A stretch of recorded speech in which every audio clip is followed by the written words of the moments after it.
Bonjour, bonjour, bonjour les conquérants, bonjour les overcomers. Bienvenue sur la plateforme des overcomers.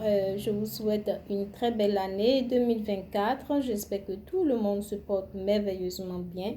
Mais quant à moi, je me porte très très bien, pétillante d'énergie et très heureuse d'être parmi vous aujourd'hui. Merci de continuer à vous intéresser à notre plateforme et à ajouter votre grain de sel. Je vous souhaite la bienvenue et pour tous ceux qui viennent de nous joindre cette année 2024, si c'est la première fois que vous nous rejoignez sur cette plateforme, alors je vous souhaite la chaleureuse bienvenue sur la plateforme des Overcomers. Ici, nous parlons de spiritualité, nous parlons de développement personnel, nous parlons de finances, de santé mentale, de santé émotionnelle, spirituelle et de tout ce qui a rapport avec l'équilibre de l'homme dans la société. Alors, euh, il y a quelques jours, nous avons parlé des nouvelles résolutions pour 2024, pour améliorer notre vie en 2024, pour progresser en 2024, comparativement à 2023.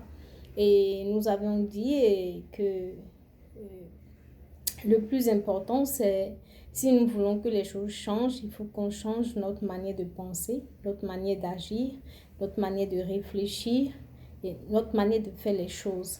Pour avoir de différents résultats, il faut avoir une nouvelle manière de penser, une nouvelle manière d'agir afin d'espérer de nouveaux résultats ou de meilleurs résultats. Donc, nous avons parlé de la volonté de changer. Nous avons parlé de déterminer au moins 4 objectifs pour l'année à raison d'un objectif par trimestre. Et nous avons dit que ces objectifs devaient être spécifiques, réalisables, mesurables et que ça devait être kilométré, ça devait avoir un timeline, c'est-à-dire ces objectifs doivent être faits dans une durée donnée et qu'il fallait visualiser ces objectifs et ensuite il fallait agir par la foi, c'est-à-dire travailler pour atteindre ces objectifs. On ne va pas croiser les bras pour que ça se manifeste. Donc il fallait y ajouter nos émotions et puis nous mettre au travail pour que cela se réalise. Alors, parfois, c'est quand même difficile à certaines personnes de déterminer ces objectifs parce qu'ils n'ont pas peut-être une vision claire de ce qu'ils veulent de leur vie, de ce qu'ils veulent faire de leur vie. Alors, les questions, aujourd'hui, je suis ici pour vous aider un peu à déterminer vos objectifs pour l'année. Quelles sont les questions qu'il faut se poser pour pouvoir déterminer ces objectifs. Alors, à mon niveau, j'ai pu faire ressortir là 5 questions que je me pose. Moi, je fais mon bilan chaque trimestre et ça me permet de me réévaluer, de me réajuster et de pouvoir ajuster mes résultats chaque trimestre pour avoir le résultat escompté à la fin de l'année. Alors, la première question qu'il faut se poser quand vous déterminez ces objectifs, c'est quelles sont les choses que j'aimerais faire plus souvent?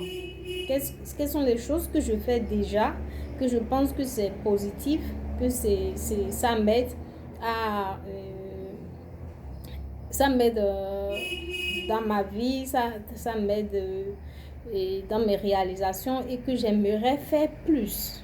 Vous voyez, si par exemple vous aimez lire, peut-être que si vous avez l'habitude de lire un livre par mois, vous pouvez décider de lire 2 livres par mois. Si vous aimez par exemple la méditation, si vous avez l'habitude de faire 30 minutes de méditation, vous pouvez décider de faire 1 heure de méditation par jour. Et si c'est le sport que vous faites déjà, donc vous pouvez décider d'augmenter votre temps où vous faites des activités sportives.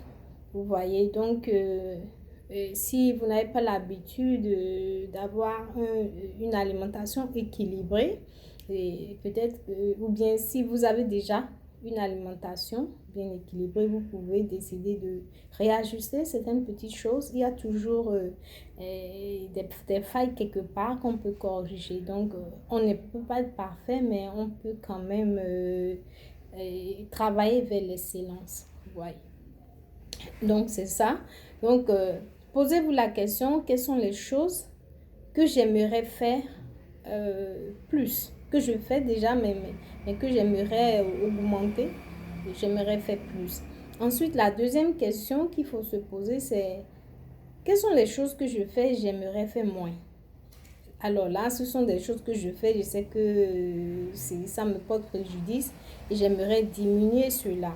Vous voyez, si par exemple, j'ai souvent des pensées négatives, peut-être que, ok, cette année, j'aimerais avoir moins de pensées négatives dans ma tête. J'aimerais avoir plus de positifs que de négatifs. Si j'ai l'habitude de procrastiner, c'est-à-dire je mets toujours les choses au lendemain ou j'attends toujours la dernière minute pour prendre certaines décisions, alors je me dis cette année, je serai plus disciplinée dans mes prises de décision. Je vais travailler de manière méthodique. Je ne vais pas toujours attendre la dernière minute pour prendre les décisions ou faire les choses que je dois faire.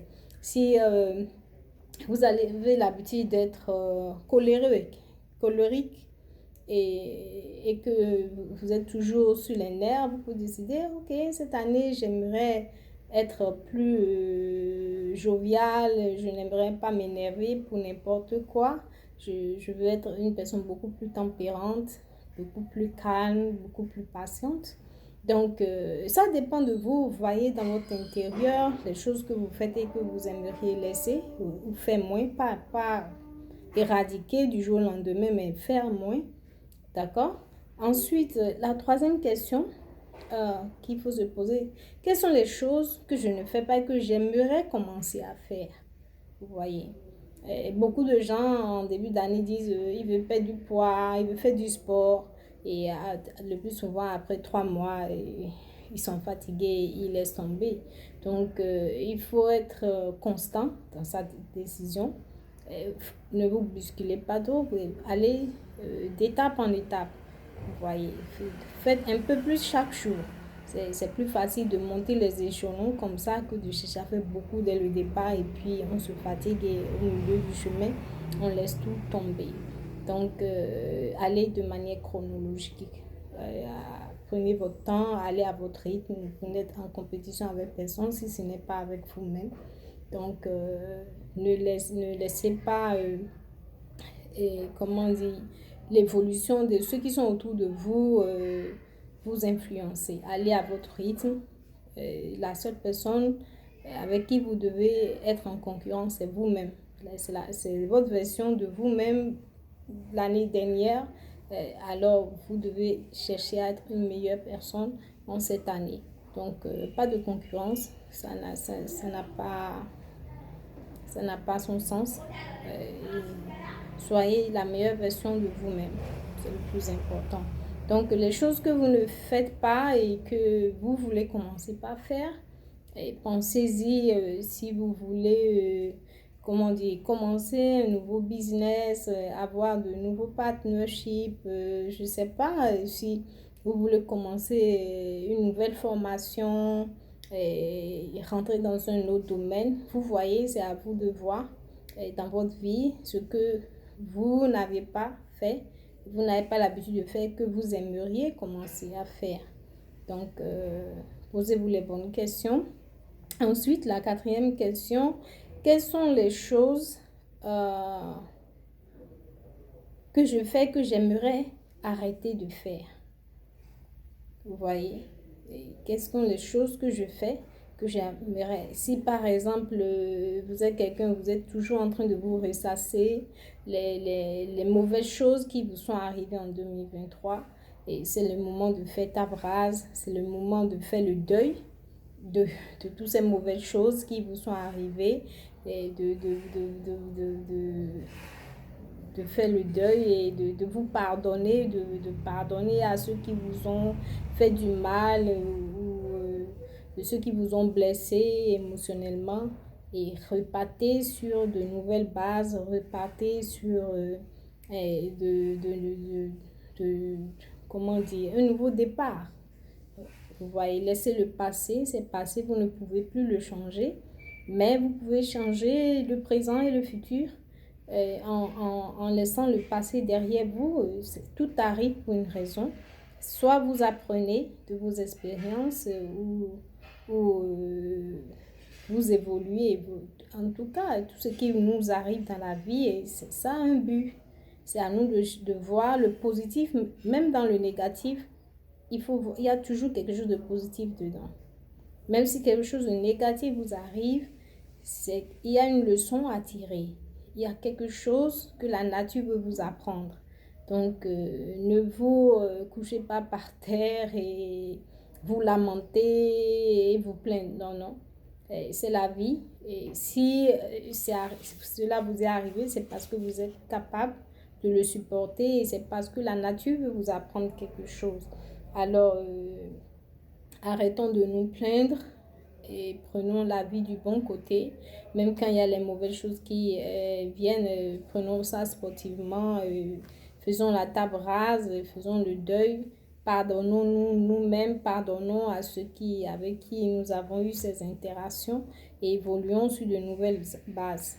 Vous voyez, donc c'est pas la peine de vivre dans le passé. Il faut le passé est passé, il faut vivre dans l'instant présent qui est le nôtre et le futur. Vous voyez. Donc, vivez vos vies au jour le jour. Donc, s'il y a quelque chose que vous voulez stopper, que vous voulez arrêter de faire, pensez-y et laissez le passé derrière vous avancer avec de nouvelles idées, avec de nouvelles directives et la paix et la joie dans le cœur. Alors, s'il y a la 5e question ici pour moi, et c'est quelles sont les choses que vous faites et que vous aimeriez continuer à le faire. Quelles sont les choses que vous faites et vous aimeriez continuer à le faire toujours parce que certainement ça vous aide dans votre vie de tous les jours. Ça vous aide. Donc, c'est à vous de voir si c'est la lecture, si c'est la prière, si c'est le sport, si c'est la méditation, si c'est la résilience, en fonction de vos objectifs. Vous voyez, en fonction de votre vision de vie, de ce que vous voulez, des résultats que vous espérez, que vous visualisez. Et posez-vous ces questions et écrivez. Cela va vous permettre de faire un petit détail et de vous aider à élaborer des objectifs beaucoup plus précis, beaucoup plus mesurables, beaucoup plus, spécifiques. Vous voyez, il faut avoir une vision claire et nette de ce qu'on veut pour savoir dans quelle lancée se mettre. Donc, c'est un peu ça. Et au-delà de tout ça, moi, je vais ajouter un 6e point qui est de pardonner. C'est très important. Le pardon, c'est pas pour les autres, c'est pour vous-même. Pardonnez vous-même d'abord. Le plus dur parfois de faire, c'est de se pardonner soi-même parce qu'on se dit, mais comment j'ai été aussi naïve, aussi stupide et je n'ai pas vu tout ça venir. Mais tout ça, c'est pour notre bien, c'est pour notre développement. Alors, pensez-y et faites la paix avec le passé et commençons par de nouvelles choses en 2024. Alors, merci beaucoup de m'avoir écouté et je vous souhaite une très belle journée et on se dit à très bientôt. Bye bye.